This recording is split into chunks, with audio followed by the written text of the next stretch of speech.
quiero preguntarte porque este año 2026 arranca con varios cambios y uno de ellos es la caravana electrónica. Por eso quise llamarte para que seas parte de este programa, porque justamente no puedo evitar relacionarlo justamente con la denominación de origen, ¿no? ¿Qué pasa con la caravana electrónica y cómo esto influiría en la denominación de origen para poder defenderlo después, ¿no? Sí, bueno, por un lado, no soy un especialista en caravana electrónica, sí un poco en trazabilidad. Evidentemente puede ser una gran oportunidad porque permite, por un lado, a nivel de sistema de producción, gestionar y generar y gestionar mejor información sobre nuestros sistemas productivos y justamente también lo que comenta la gente de la Dirección de Ganadería de la Nación es que abre nuevas posibilidades de conocer la información del animal hasta la faena, lo cual nos da información que hoy no tenemos muchos, tienen algunos, o algunos tenemos. Yo participo en un proyecto que integra producción y distribución de carnes, pero salvo algunos casos un poco puntuales, el resto no tenemos información de cuál es el camino que sigue la hacienda, en cuántos meses se terminó, qué peso, por ejemplo. Entonces, empezar a tener esa información de todo el proceso sí nos va a dar información para lo que estamos hablando, que es la diferenciación de los productos, ¿verdad? Entonces, dentro de los cuales la denominación de origen son una posibilidad. Y entonces la caravana electrónica sí nos permite, nos facilita esa gestión de información y orientar mejor los procesos también y comunicarnos mejor con los mercados. Así que es una expectativa positiva la que genera la caravana electrónica. Bien, ¿cómo repercute esto en la góndola, no? Porque sabemos que tal vez acá el consumidor local no está tan acostumbrado a este tipo de cuestiones o todavía no está pendiente de ver de dónde viene, cómo se crió, cómo se engordó, cómo llega ese producto, tal vez un poco más en el exterior, pero bueno, ¿cómo repercute esto en la góndola, no? Y después, por supuesto, en los productores. Bueno, de hecho constituye una oportunidad, ¿no? Más que una consecuencia inevitable. Es una oportunidad y bueno, por lo menos nosotros, desde el espacio que yo coordino en INTA, lo que proponemos es la valorización de producciones o de productos locales con un enfoque de valorización que implica no tanto centrarse en el producto, en el precio, en la góndola, sino en los procesos territoriales. Y es a partir de esos procesos territoriales y dentro del sistema de faena, procesamiento, distribución, que se generan una comunicación distinta con quienes consumen. Pero en el caso de los productos locales, producción y consumo muchas veces está muy relacionado y nos apoyamos en los saberes de la gente. Por ejemplo, lo que comunica una denominación de origen, pero quiero hacer un apartado, esto es solo una pequeña posibilidad, no estoy centrando toda la artillería en este tipo de sellos, ¿no? Porque de hecho estamos trabajando en carnes a pasto, de sistemas pastoriles, y no necesariamente por el origen geográfico, sino por el tipo de sistema de producción. Pero bueno, para cerrar lo que es denominación de origen, lo que decimos es que existe un producto que es único por factores territoriales que construyeron en el tiempo esa unicidad. Entonces, cuando existe un producto que es único, entre comillas, es decir, es reconocible, la gente del lugar normalmente lo reconoce y lo diferencia de algunos similares. Entonces nosotros trabajamos con los actores locales primero en identificar qué tiene de único ese producto y qué factores del territorio lo hacen único. ¿Sí? Entonces una mermelada, un chacinado, un queso, unas carnes o una fruta, ¿qué tiene de único por factores territoriales que puede ser las condiciones ambientales, las genéticas, las combinaciones, sobre todo el factor humano que pone en danza todos esos factores, inclusive la preparación y las ocasiones de consumo. Entonces, esa es la base para una denominación de origen. Si nos centramos más en carnes vacunas, bueno, el panorama es más amplio y hoy tenemos, como te decía, por ejemplo, según los sistemas de producción y también según el impacto de los sistemas de producción sobre el ambiente y sobre la salud animal, humana, no, bueno, entonces se abre todo un abanico de posibilidades de identificar y de comunicar calidades, y la trazabilidad en este caso facilita mucho el proceso de comunicación. Bien, sí, y ahí vemos lo de la diferenciación, era lo que te quería comentar, ¿no? Que tal vez lo vemos en otros alimentos, decimos, bueno, me voy de viaje y me traigo el salame de acá, la naranja de allá, la yerba de allá, y eso es algo que no vemos en la carne y que es un buen momento para decir, bueno, mira, genero esa confianza de productor, consumidor, de decir, bueno, que el consumidor sepa que esta carne de este productor de este lugar es la que le gusta, la quiere así y va a buscar ese producto, ¿no? Lograr esa diferenciación en góndola. Sí, bueno, es un problema, es una problemática que es compleja.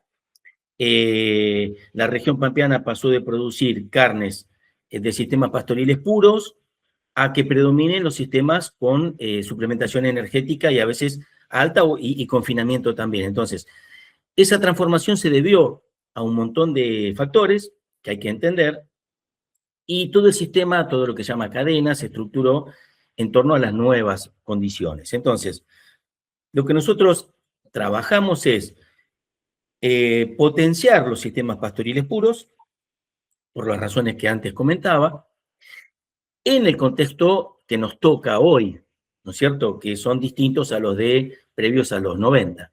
Entonces, en este contexto hoy hay dificultades. Entonces, por un lado, tratamos de avanzar en las reflexiones de cuáles son los factores que limitan que las carnes de sistemas pastoriles puros encuentren una comunicación más directa con el consumidor y que el consumidor pueda elegir. Eso por un lado.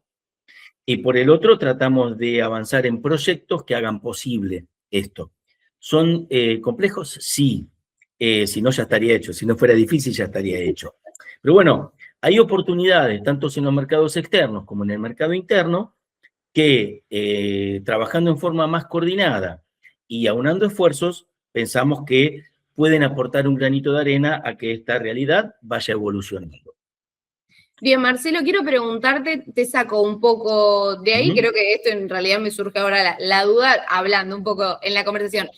¿Qué pasa también, o lo pienso yo, si lo traslado también a los bonos de carbono, por ejemplo? Vamos a tener esta identificación, toda la producción sustentable, la caravana electrónica o la trazabilidad que le da esa verosimilitud. ¿Cómo lo pienso? Pensando en los bonos de carbono de empresas que tal vez dicen, bueno, mira, yo produzco esto de una manera que no puedo ser sustentable, te compro los bonos de carbono. ¿Podría buscarse esa vuelta? Bueno, de hecho, existe. A ver, hay una visión, a ver, hay cuestiones que exceden lo mercantil. El bono de carbono es una herramienta que facilita un camino para reafirmar una ganadería regenerativa o, llamémosle, que suma carbono en el suelo, que aumenta la materia orgánica. Eso es una vía, hay lugares donde se lo está implementando, tiene sus costos, quienes necesita una organización, que es costo. Entonces, no son la panacea, pero sí son una ayudita. Hay problemáticas que exceden el bono de carbono, o sea, la cuestión del balance de carbono en el suelo. Está la microbiología, está la diversidad biológica, está el uso de pesticidas, acotarlos o limitarlos o directamente en algunos casos no hacer uso. Entonces, ayuda que haya una herramienta comercial que valora que se sume materia orgánica en el suelo, pero es una posibilidad. Diferenciar como orgánico es otra posibilidad. Las visiones desde la agroecología son otra vía.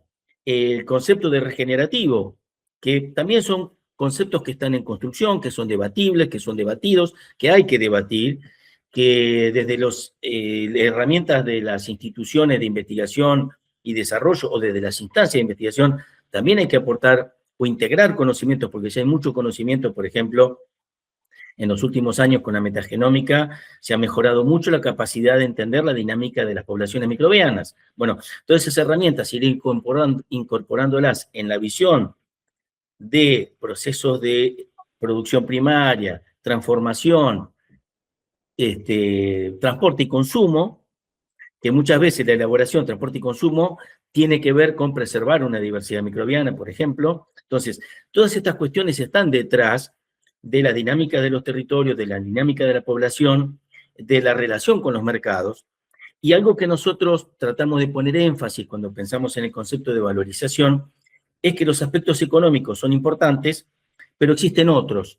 Y hay motivaciones y objetivos que son diversos. Entonces, si vemos a las poblaciones no como agentes económicos solamente, también como agentes económicos, si económicamente no es viable, obviamente no es viable la alternativa, pero si ponemos solamente el foco en lo económico, muchos aspectos, como lo que estamos mencionando, la diversidad biológica en todos sus estratos, la salud de los seres vivos, incluyendo los humanos, si lo limitamos solo a lo económico, por ahí es una vía como un pasillo estrecho, muy estrecho. ¿Existe? Sí, pero hay que tratar de ampliarlo. Y eso es lo que tratamos de hacer nosotros desde el espacio que constituimos en INTA.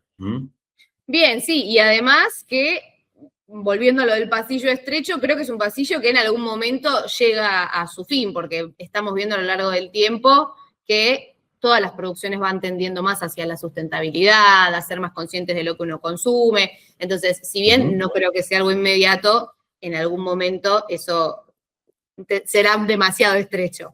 Sí, yo te digo una cosa, como esto requiere visiones a muy largo plazo, Claro. requiere visiones a largo plazo, donde las motivaciones son diversas y donde uno se tiene que asegurar que lo económico es una parte, porque es importante, pero tratar de ampliar las miradas a distintos factores, el ambiental, el identitario. Bueno, las denominaciones de origen se apoyan mucho en los aspectos identitarios de las producciones locales. Entonces, nosotros decimos que hay 5 grandes grupos de motivaciones y de factores que influyen, que son el económico, el técnico, el social, el ambiental, y son 5, y el identitario patrimonial, para los productos que nosotros trabajamos. Entonces, sí tratar de tener una visión amplia de los procesos territoriales, de los procesos comerciales, de los procesos de puesta en consumo, porque a veces, por ejemplo, cuando vos decís yo voy a un lugar, a veces pesa más el lugar donde lo comprás o el lugar donde lo consumís que el propio embalaje.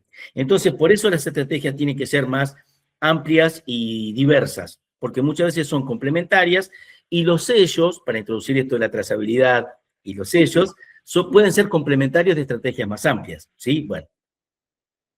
Bueno, Marcelo, y ahora quiero preguntarte, porque sé que vos participás de varios eventos que son de alcance mundial, en congresos y demás. Entonces quiero preguntarte cómo estamos parados hoy, Argentina, respecto al mundo, teniendo en cuenta todas estas cuestiones de la valorización del producto. A ver, sabemos que la carne argentina en el mundo es carne argentina, pero bueno, ¿cómo estamos parados en realidad si contemplamos el resto de los países productores? Es una pregunta compleja porque depende de cada producto, de cada contexto. Si uno lo piensa en términos de carnes bovinas, que es un poco lo que trae a cuento esto de la trazabilidad electrónica, Argentina tiene un posicionamiento en el imaginario mundial de carnes que son naturales, la pampa, el gaucho, el caballo, el molino. Bien. Y eso es un activo importante. Y pienso, para los que proponemos valorizar las carnes de sistemas pastoriles, casi te diría los más puros posibles, y esto hay que también entender que, por ejemplo, muchas veces la suplementación, por ejemplo, en el protocolo que nosotros desarrollamos de carnes a pasto, se permite una suplementación estratégica al final ante situaciones diversas. Entonces, sí, la suplementación puede ser una buena herramienta. Lo que tratamos es de limitar, acotar y de preservar las características de las carnes vacunas a pasto. En ese sentido, siempre hay oportunidades, tanto en el mercado interno como en el mercado externo. Y volviendo a la trazabilidad, pensamos que esto es una oportunidad que puede ayudar en ese camino de valorizar mejor las carnes de sistemas pastoriles, ganaderos, digamos, y también integrados en sistemas que traten de ser más sustentables y de producir alimentos más saludables. Bueno, bien, creo que al fin y al cabo es un poco el futuro y lo que uno espera, ¿no? Que suceda, que cada vez vayamos, de cierta manera, entrenando al consumidor a que sepa qué es lo que consume. Mira, en realidad es un esfuerzo desde los territorios. En todos los casos que yo conozco son desde los territorios en un contexto, digamos, amplio, ¿no? Donde hay una institucionalidad, una organización. Uruguay es un caso. Y donde los actores privados son fundamentales en contextos donde hay reglas de juego que permiten y que facilitan eso. Entonces, nosotros hoy estamos trabajando en constituir espacios de reflexión y de coordinación, donde estas oportunidades podamos construir proyectos donde estas oportunidades se aprovechan, donde se construyen en el tiempo oportunidades y donde la oferta de carnes de sistemas pastoriles van encontrando una presencia estable, ¿no? Que es el desafío. Entonces, hay oportunidades y hay que construir, y para eso se requiere de reflexiones conjuntas de la producción, de la industria, de los distribuidores, y eso es lo que estamos tratando de generar espacios que permitan una mejor articulación, un mejor diálogo y aprovechar oportunidades. Bueno, bien, Marcelo, ahora sí, vamos llegando ya al final de la nota, pero te quiero pedir, si vos estuvieras del otro lado, imaginemos, este programa está hecho en concreto netamente para los productores. ¿Qué le dirías? ¿Qué mensaje les darías a los productores que están del otro lado para fomentarlos a que se sigan sumando, que sigan hablando de valorar sus productos, de trabajar? Sí, bueno, voy a hablar como productor porque también soy productor ganadero y también formo parte de este desafío que es que nuestras carnes sean conocidas y reconocidas. Hay muchos factores que hacen que nuestras carnes a pasto hoy tengan dificultades para encontrar un contacto más directo con el consumidor. Y requiere que lo pensemos juntos, entre nosotros y con la industria.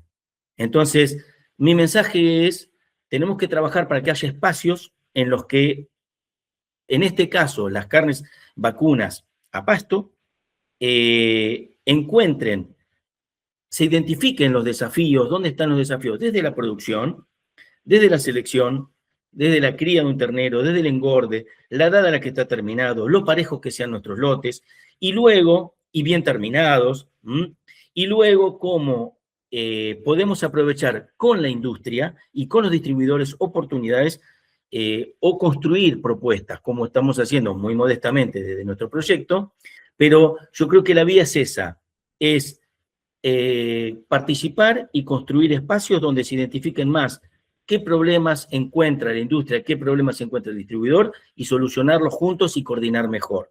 Eso es lo que puedo decir como esta doble gorra, ¿no? Desde el INTA y como productor. Bueno, Marcelo, ahora sí te agradezco. Muchas gracias por estar acá con nosotros. Yo sé que los que estén del otro lado les va a servir mucho esta información, los va a ayudar y creo que hasta los va a entusiasmar para poder seguir trabajando en su ganado. Bueno, yo les comento, existe un grupo WhatsApp que se llama Solo Carne a Pasto, en el cual debatimos, no siempre acordamos, se respetan todas las diversidades, y bueno, es un primer pasito chiquito. Estamos pensando también en una jornada que nos reúna pronto para seguir avanzando y ese es un camino largo. Así que los que se quieran sumar nos pueden contactar y veremos también de difundir oportunamente la jornada como para ir avanzando en las jornadas, ojalá sea una por año, para seguir avanzando en el debate. Bueno, muy bien, ahí lo tienen más que invitados entonces al grupo de WhatsApp. Yo ya pedí mi invitación, así que nos vamos a ver todos en el grupo para mantenernos informados. Te vuelvo a repetir, Marcelo, muchas gracias por estar acá con nosotros. Un placer, como siempre. Muchas gracias a ustedes por esta oportunidad de comunicar.